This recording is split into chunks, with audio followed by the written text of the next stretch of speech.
Қайырлы күн достар, сіздермен Назерке. Бүгін сіздерге өте дәмді әрі үлкен, биік болып шығатын крема сливкисіз жасалынатын ең арзан торттың рецептімен бөлісемін. Міндетті түрде видеоны соңына дейін қарап, менімен бірге болыңыздар. Ең алдымен таза құрғақ ыдысымызға 6 жұмыртқаның сарысын бөлек, ағын бөлек ыдысқа салып аламыз.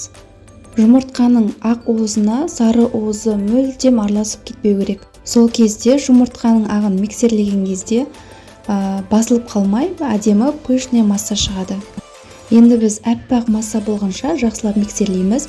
Кішкене қоюлана бастаған кезде қантымыздың жарты бөлігін аз-аздан сала отырып, жақсылап миксерлейміз. Егер де каналыма тіркелмеген болсаңыз, төмендегі қызыл батырма подписацияны басып, каналыма жазылып алыңыздар. Мінекей бізде осындай қою масса шығу керек. Ендігі кезекте жұмыртқаның сары уызын алып миксерлейміз. Миксерлеп жатып, жаңағы қалған қантымыздың жарты бөлігін аз-аздан сала отырып миксерлейміз. Міне енді осы массаның үстіне сұйық майымызды құямыз, сүт құямыз және ванилин, қопсытқыш салып, тағы да бір рет араластырып жібереміз.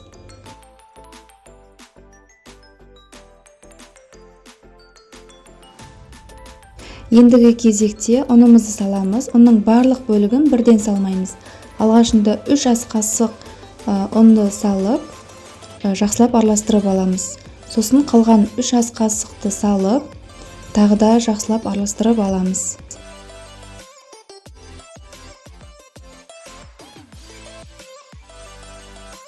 Мінекей бізде осындай әдемі қою масса шықты.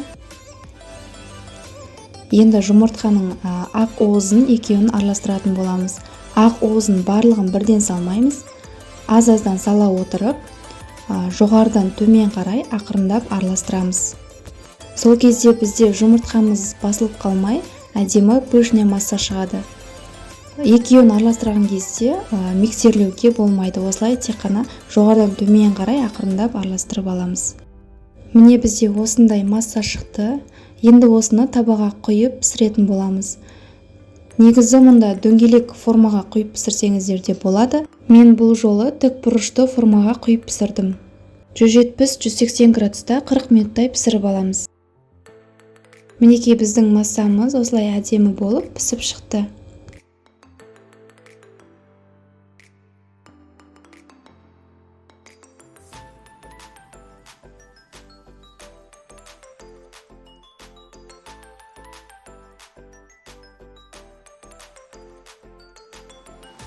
Енді осы бисквитімізді теңде 2 бөлікке бөліп аламыз.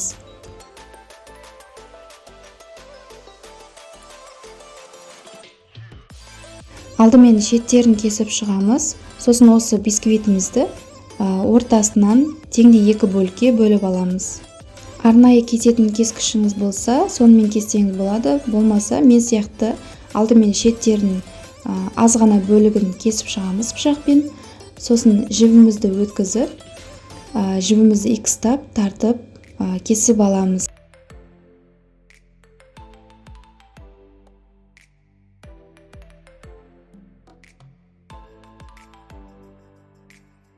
Мінекей осылай түп-түзу болып екіге бөлінеді.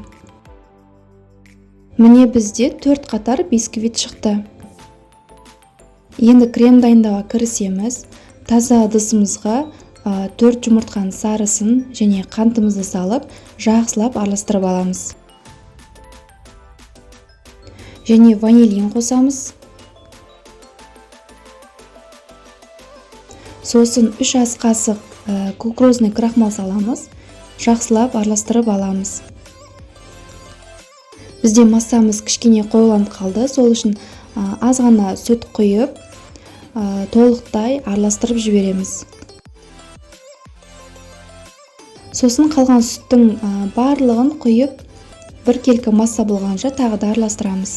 Енді осы массамызды басқа ыдысқа құйып, отқа қоямыз. Креміміз қоюланғанша тоқтамай осылай араластырып тұрамыз. Сүтіміз пісуге жақындағанда осылай тез қоюланып бастайды.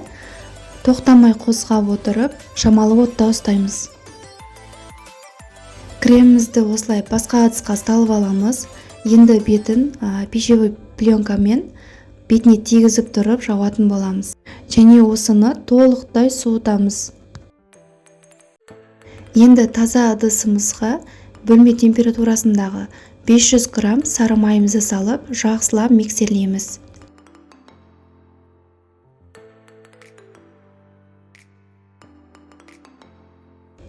Егерде сгущенкаларыңыз болатын болса, шамалы құйып жіберсеңіздер де болады.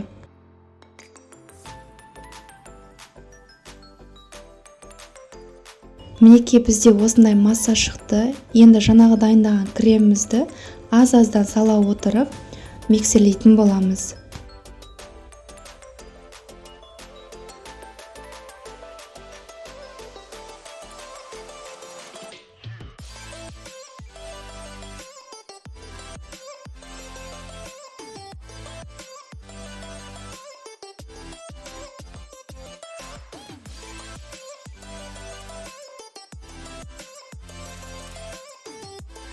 Міне бізде әппақ әдемі үлпілдек креміміз дайын болды. Енді тортымызды жинауға кірісеміз. Әр слойдың арасына 5-6 ас қасықтан салып, әдемілеп жайып шығамыз.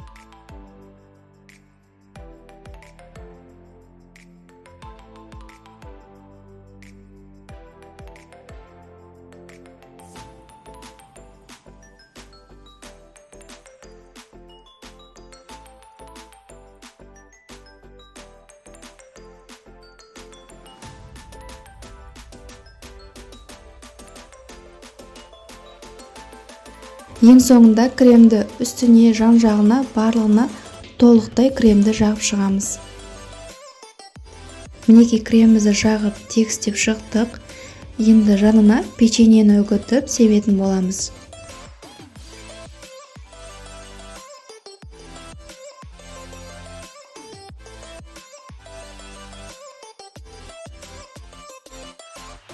Енді тортымыздың бетін әрлеуге көшеміз. Жаңа жыл келе жатқандықтан осылай видеодағыдай мен сияқты істесеңіздер болады.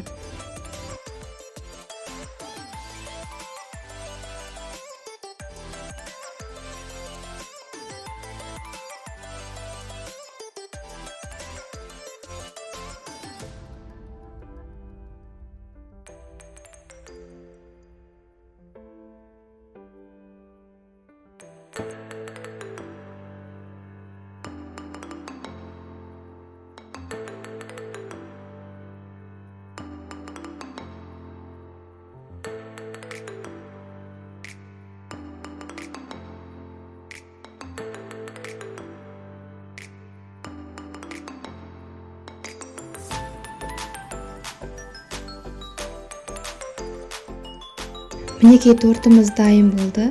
Өте дәмді болып шықты. Міндетті түрде жасап көріңіздер. Келесі видеода кездескенше сау болыңыздар.